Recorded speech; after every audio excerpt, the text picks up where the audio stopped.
ಮುಂದಿನ ತಿಂಗಳು 12 ಅಲ್ಲ 11 ಅಂದ್ರು. ಡೆವಿಲ್ ಅಂತ ನಕ್ಕಿದ್ದಾರೆ. ತುಂಬಾ ಚೆನ್ನಾಗಿದೆ ನಗು. ನನಗೆ ತುಂಬಾ ಇಡಿಸಿದ್ದೆ ದರ್ಶನ್ ಅವ್ರು ನಗೋದ್ರಲ್ಲಿ. ಆಮೇಲೆ ಒಂದೆರಡು ಡೈಲಾಗ್ ಹೇಳ್ಬಿಟ್ಟು ಶೂಟ್ ಮಾಡುವಂತ ಒಂದು ಸನ್ನಿವೇಶ ನಾನು ಮರೆಯೋಕ್ಕಾಗಲ್ಲ. ಎಲ್ಲದಕ್ಕಿಂತ ಜಾಸ್ತಿ ದರ್ಶನ್ ಅವ್ರನ್ನ ನಾನು ಅಂತರಾಳದಲ್ಲಿ ಇಷ್ಟಪಟ್ಟವನು. ಯಾಕಂದ್ರೆ ನನ್ನ ಆರೋಗ್ಯ ಸರಿ ಇಲ್ದಿದ್ದಾಗ ನನಗೆ ಫೋನ್ ಮಾಡಿ ನನಗೆ ಅವರು 3 ದಿವಸ ಒಂದು ವಾರದ ನಂತರ ಅವರು ಈ ಘಟನೆನಾಗೆ ಒಂದು ದುರ್ಘಟನೆ, ಅದೊಂದು ಕೆಟ್ಟ ಘಟನೆ ನಡೆದೋಗುತ್ತೆ. ಯಾಕೆ ಮುಂಚೆ ನನಗೆ ಫೋನ್ ಮಾಡಿ ನನಗೆ ಮೈ ಸರಿ ಇಲ್ಲ ಅನ್ನುವಂಥದ್ದು ನನ್ನ ವಾಯ್ಸಲ್ಲೇ ಕಂಡುಹಿಡಿದ ದರ್ಶನ್ ಅವರು. ನಾನು ಎಂದೂ ಮರೆಯೋಕ್ಕಾಗಲ್ಲ. ಒಡ ಹುಟ್ಟಿದ ಅಣ್ಣ ತಮ್ಮಂದ್ರೆ ಆಗಲಿ ಅಥವಾ ಇನ್ನೊಬ್ಬರೇ ಆಗಲಿ ಮತ್ತೊಬ್ಬರೇ ಆಗಲಿ ಖಂಡಿತ ಅಷ್ಟು ಗುರ್ಸಕ್ಕಾಗಲ್ಲ. ಅವರು ನನ್ನನ್ನು D25 ಅಲ್ಲಿ ಅಣ್ಣ ನೀವು ಬರ್ತಾ ಇದ್ದೀರಾ ತಾನೆ ಅಂತ ಅವರು ಭಾರಿ ಇದಾಗಿ ಕೇಳಿದ್ರು. ಪಾಪ ನನಗೆ ಯಾಕೆ ನಾನು ಬರ್ಬಾರ್ದು, ನಾನು ಬರ್ತಾ ಇದ್ದೀನಿ ಕಣಪ್ಪ ಅಂತಾನೆ ಹೇಳಿದೆ ನಾನು. ಆ ಪ್ರೀತಿ ಅವ್ರು ಉಳಿಸ್ಕೊಂಡು ದರ್ಶನ್ ಅವರು ನನ್ನನ್ನು ಅವ್ರ ಮನಸ್ಸಲ್ಲೇ ಇಟ್ಕೊಂಡಿದ್ದಾರೆ, ನಾನು ಅವ್ರನ್ನ ನನ್ನ ಮನಸ್ಸಲ್ಲೇ ಇಟ್ಕೊಂಡಿದ್ದೀನಿ.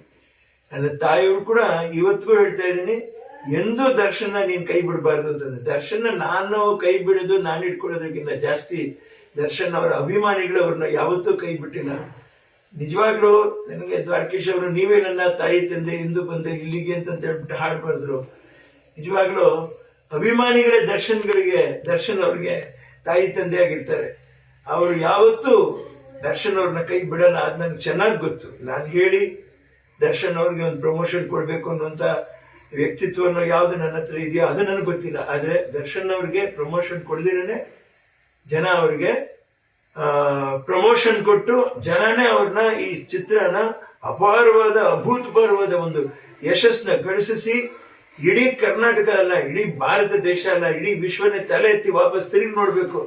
ಒಬ್ಬ ಮನುಷ್ಯನಿಗೆ ಇಂಥ ಒಂದು ಅಭಿಮಾನಿಗಳ ಒಂದು ಸಮೂಹನೇ ಇದೆಯಾ ಅಂತ ಆಶ್ಚರ್ಯ ಪಡ್ಬೇಕು. ಆ ಥರ ನಡೆಸಲಿ ಅಂತ ನಾನು ನನ್ನ ತಾಯಿಯವ್ರ ಹತ್ರ, ಭುವನೇಶ್ವರಿ ತಾಯಿ ಹತ್ರ, ದರ್ಶನ್ ಅವ್ರಿಗೆ ಜನ್ಮ ಕೊಟ್ಟ ತಾಯಿಯವರು, ಅವ್ರ ತಂದೆಯವರು ತೂಗುದೀಪ್ ಶ್ರೀನಿವಾಸರವರು, ಅವರ ಆಶೀರ್ವಾದ ಈ ಚಿತ್ರಕ್ಕೆ ಸದಾಕಾಲ ಇರಲಿ ಅಂತ ಅವ್ರ ಕುಟುಂಬ ವರ್ಗದವರು ಸಂತೋಷ ಪಡ್ಲಿ ಅಂತ ಹೇಳ್ಬಿಟ್ಟು ಹೇಳ್ತಾ ಇದ್ದೀನಿ. ಎಲ್ಲದಕ್ಕಿಂತ ಹೆಚ್ಚಾಗಿ ಅಭಿಮಾನಿಗಳಿಗೆ ಸಂತೋಷ ಸಿಗ್ಲಿ.